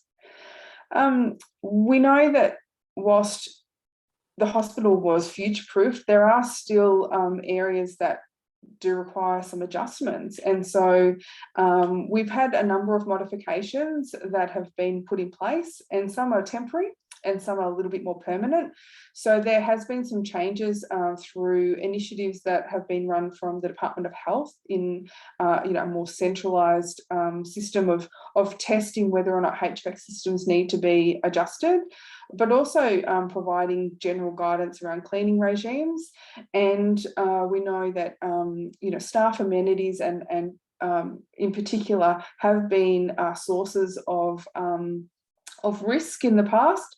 And so Bendigo Health has been working really actively with us to ensure that the existing infrastructure things like capacity limits are really clearly signed, and where we can provide some additional amenities, particularly encouraging people to have their breaks outside. We're providing some support for some additional amenities there, making sure there's adequate shade and adequate waste receptacles and things like that. Building access has been very, very important to define through QR codes and the screening protocols that Bendigo Health is required under legislation to undertake. So knowing who is in the hospital at all times or who is in various facilities at all times has been very important, particularly in peak times where contact tracing has been an important tool to manage COVID spread. So ensuring that we can support Bendigo Health in those areas, locking down electronic access, things of that nature. Bendigo, as you probably saw in some of the photos, is a very spread out campus and has a lot of entry points, and all of those had to be thought through in terms of who could access various points. Sometimes it was just staff, and other times it was staff and visitors, and all of that could be adjusted very, relatively easily through their building management system, which was, a much easier way than going through logs and adjusting individual passes. As we talked about, staffing and resources, is particularly, I think, unique in regional locations, and I think that making sure that that we can support staff, reassure staff, but also give them really good advice with regards to PPE requirements is important. And I think managing COVID exposures, I think is important for clinical perspective, but we've got to understand that there's a whole range of people who don't have a clinical background who are working in clinical spaces, and they need to be supported a little bit differently. And so, managing those impacts of COVID exposure has been a really strong focus. And obviously managing the commercial tenancies, because they are, third parties to these agreements, but have a really, really important role to play. So we know that, having them sustainable for the long term is going to be really, really important. So as a project co, we do that through providing relief and other kind of supports to ensure that when COVID actually starts to come out the other side, that they're in a sustainable position to continue the services that they've provided throughout. Just the next slide, please. And so really, this is just a quick update to say, it is about values. It's very much about communication, and it's very much about planning for those impacts and managing that operational interface. The communication has to be, I guess, at every level. We've taken a risk-based approach to planning for the impacts. So really communicating about what those specific impacts would be if there was, say, 25% of staff that weren't able to attend the workplace, and right up to 75% of staff. So does it mean that bins would in certain areas be emptied less frequently, and is Bendigo Health comfortable with that? At each and every level, we make sure that we know what would happen should the next step escalate upwards. Bendigo Health has really good pandemic planning for its own workforce, and we made sure that we were really engaged in that process as well, and we understood what they would be doing should the COVID pandemic continue to escalate through the various phases. And that communication happens really regularly. They're not static documents, they're really dynamic, and they change according to what's happening in the broader environment. I think probably one of the differences at Bendigo than perhaps some other projects is that we definitely have a solutions mindset.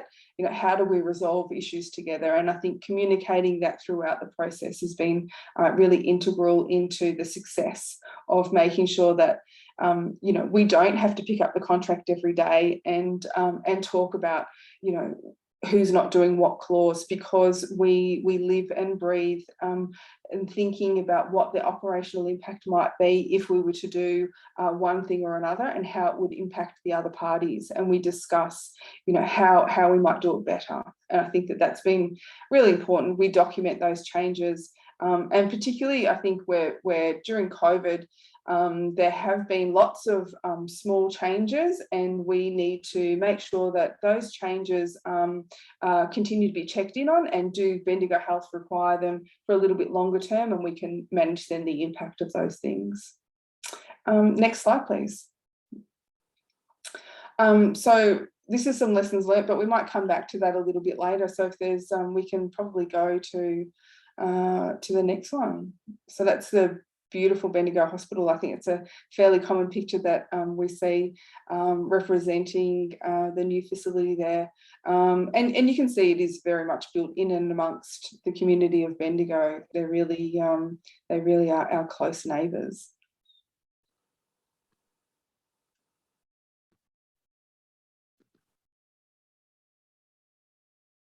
Claire, you finished, right?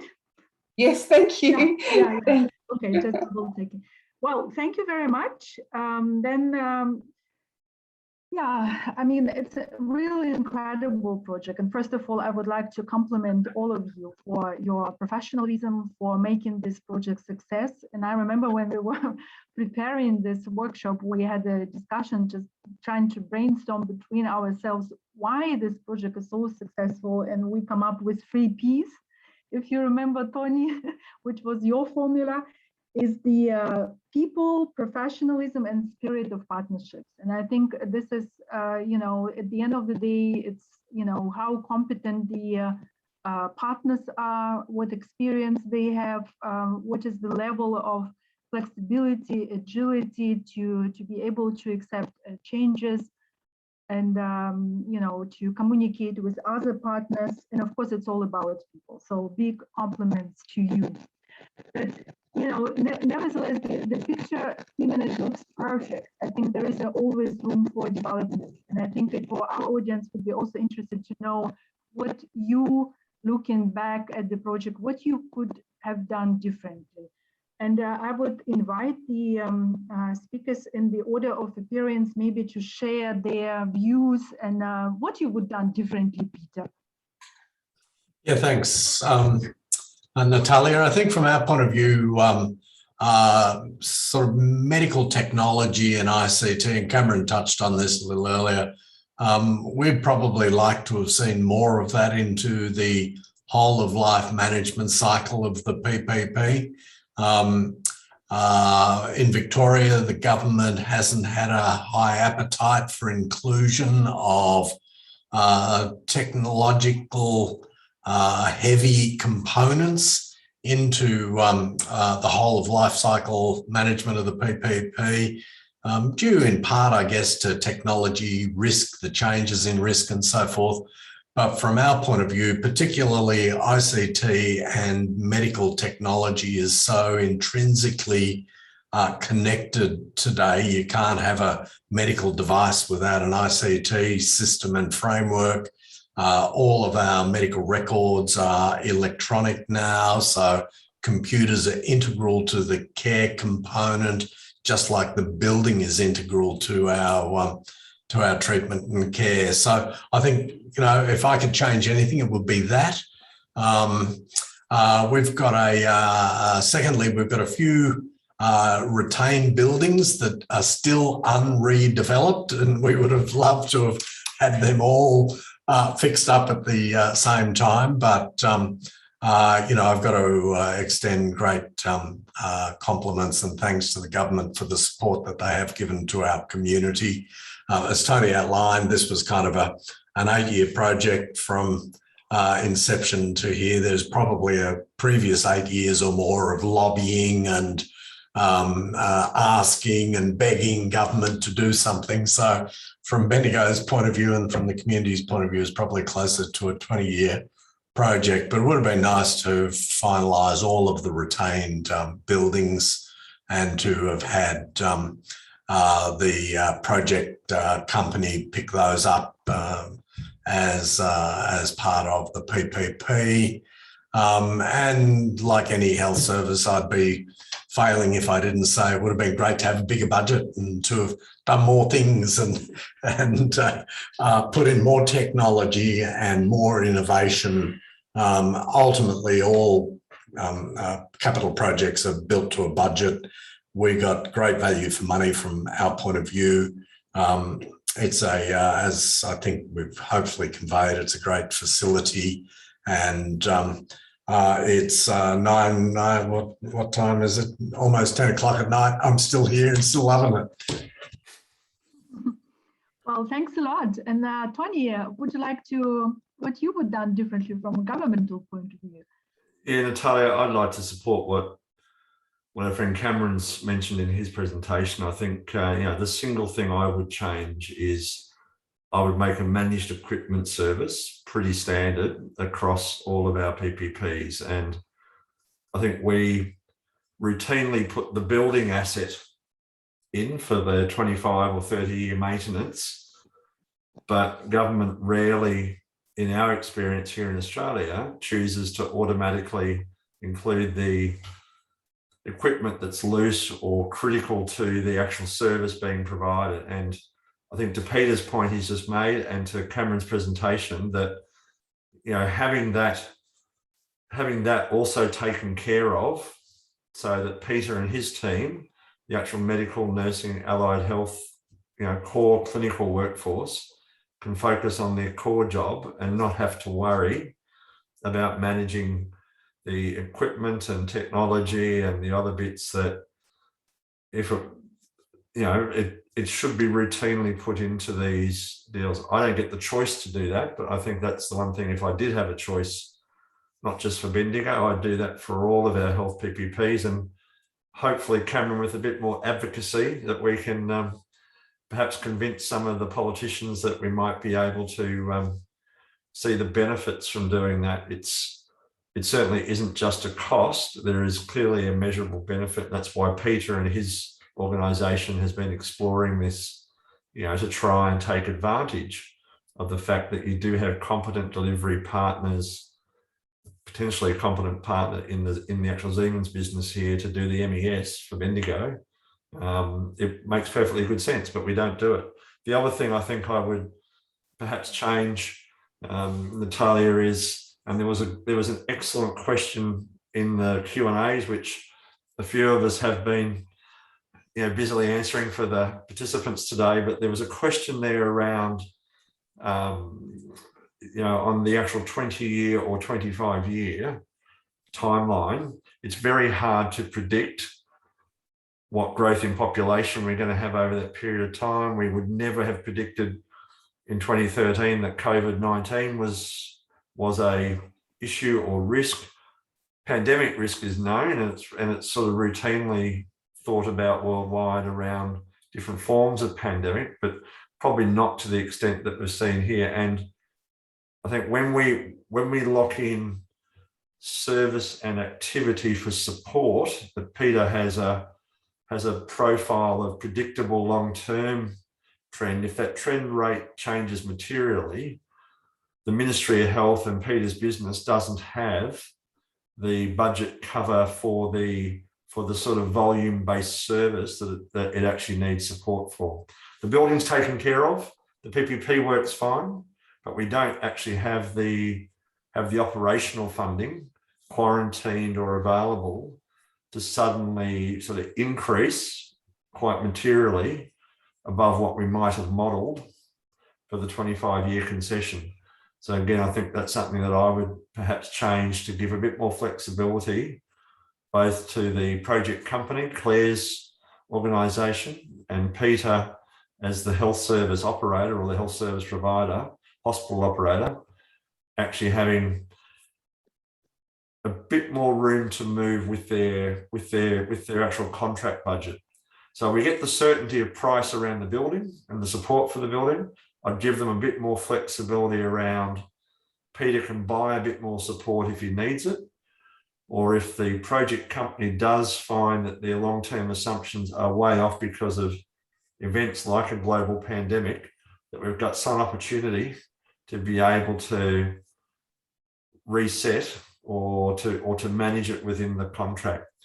It's not impossible, it's just harder for us at the moment to go and make the case for a sudden uplift for more money for Peter, because he needs to treat more patients and there's lots of people moving to Bendigo. It's a wonderful part of Victoria.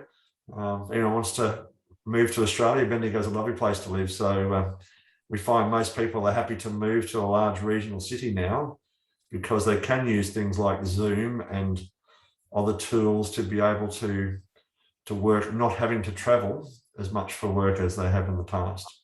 So those are probably the two main things I would change on this project. Thank you, Tony. Then we will move to Kerstin. From my side, as an investor, I think what I realized during the project, I think we could have even listened more to the customer. So I think being, really also as a, from a Siemens perspective, being even more involved on site, visiting the hospital and so on, I would have personally very much loved it, I have to say. And I think we could have done there better. We got very lucky with the partners, I have to say. So Lend-Lease covered that job amazingly well in Capella and Exemplar Health. And so we got lucky, I think, in many parts to make this project such a success. And it's about the people and having Clare there on a daily basis and the team to really make it happen so that we don't have to rely just on contracts and KPIs and so on. So I think 50% we did a good job altogether, and 50% it's really the amazing people who continue to be involved in the project. And the one thing I agree with Peter and Tony, I'd feel much better if also the equipment was taken care of. So if I could say, no matter what happens in the next 25 years, it's not only a beautiful and nicely renovated, great, nice looking facility, but also that everything actually would be taken care of. That would be also my lesson learned and takeaway. Thank you, Kerstin. Cameron? So I think mine's been said, Kerstin. Mine really was about earlier engagement and the advocacy as a partnership, which Tony was talking about and Peter talked about. It can get a little difficult within the constraints of a active tender process and probity, so we need to be mindful of those aspects. That makes it difficult. However, we're continuing the journey, as I said, with the team in this partnership. So I think hopefully we'll be able to give some positive news there in the future. The things that worked very, very well that I wouldn't change, but I think just were worth mentioning, was this co-creation to deliver the outcomes for all the entities that we all aspire to. I just don't think one organisation can bring in their own ideas and their own thoughts and really state this is the way it needs to be done because this is how we've seen it done. You've heard it from everybody. It just has to be done that way. And it was one of the best experiences I've had in my career, was sitting around a table that of stakeholders that was made available to us by Peter and his team and the support there to actually have this discussion, to pull it all together. And I'm really glad the journey continues. I don't see it ending, and I see a lot of the value that we've spoken about, regardless of the contractual or not, that is being delivered. And I think we all win by that, and the community does. So they're the things I would not change. Thank you, Cameron. And now, Clare, just to close everything what has said so far. Thank you. Look, I think that it really is reinforcing what the others have said. One of the things I think that was a great learning is that the design excellence, quality infrastructure, great design, and a very knowledgeable partner in Bendigo Health in working out how they wanted the facility to work. It'll only take the design so far, and that design then needs to be operationalised, and the operator really has to work hard, and Bendigo Health absolutely did work really hard to ensure that their organisational change was very effective, because they went from very, very poor facilities to world-class facilities, and they needed to change the way in which they practice their operating model, and that takes commitment and that takes cultural change, and it does take a bit of time. So some of those changes don't happen on day one, but it's with persistence and education and really working with them to show the benefits of how the facility should operate.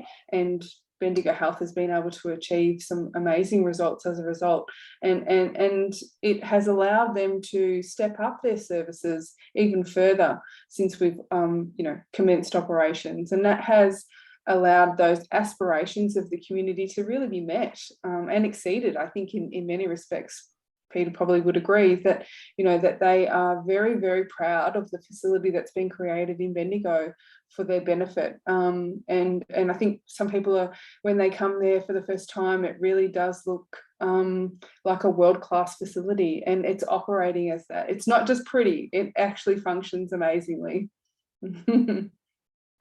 Thanks a lot. I think the Bendigo is a success story from every perspective, and of course we need more deep dives on every aspect, maybe separately, value for money, how business case was designed, how financing was organized, how operation and maintenance organized. I was absolutely excited, Claire, when you mentioned this, project with community, how you engage the people to get jobs. I mean, this is such examples has to be shared, and I think quite a lot of learnings across the globe. And of course, as we said, Australia has a mature, let's say, market for PPPs, but it's still congratulations to you all for making this project successful. And let's move to the questions. I think we have quite a lot of questions in the chat. I will stop sharing my screen. And I hope some of them were already answered, right? How we would like to proceed. I think most of them have been answered throughout the session, which has been great. Mm-hmm. Beantwortet. Yeah, I see that. There's quite a lot of questions. Was teamwork as always. Yeah, thank you so much. Yeah, team effort to answer the questions. So I think we've all contributed. So if anyone wants to ask a question in person, or this is the opportunity. Otherwise, I have a lot of questions on myself. So let's open the floor for questions.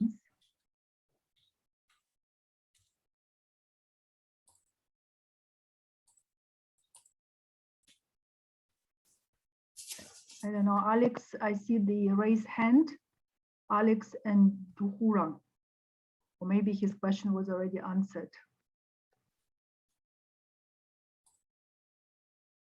Okay, let me know if there are any questions from,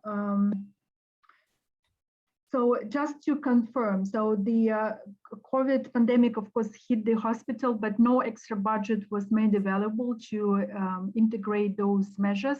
So it was basically kind of harmonically rearranged within the PPP project budget. Is it correct? Well, there have been some modifications which Bendigo Health have funded. So it hasn't been without additional cost, but for the operational changes, most have been accommodated within the services specification. But there have been times where additional resources have been requested outside of the services specification to support additional requirements that Bendigo Health has, generally short term. Natalia, there were quite a few questions from participants about getting a copy of the presentation slides from tonight. Yeah, so absolutely. We will share the presentations with your permission, of course.